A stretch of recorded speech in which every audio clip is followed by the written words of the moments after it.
கர்த்தருக்கு ஸ்தோத்திரம். இந்த நாளுக்கான தேவ வார்த்தை ரோமர் புஸ்தகம் 9ஆம் அதிகாரம் 33வது வசனம்.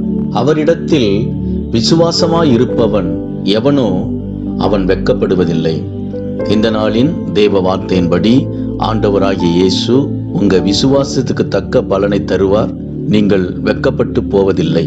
பெரும்பாடு ஸ்திரீ தன்னுடைய வியாதியிலிருந்து விடுதலை பெற இயேசுவின் வஸ்திரத்தை தொட்டாவது நான் சுகமாவேன் என்று அவள் விசுவாசித்தாள். அவள் வெட்கப்பட்டு போகாதபடிக்கு ஆண்டவராகிய இயேசு அற்புத சுகத்தை அவளுக்கு தந்தார்.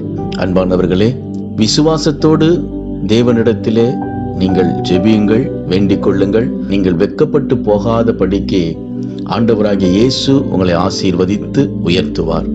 விசுவாசியுங்கள், மகிழ்ந்து களி கூறுங்கள். இயேசு உங்களை ஆசீர்வதிக்கிறார். ஆமென்.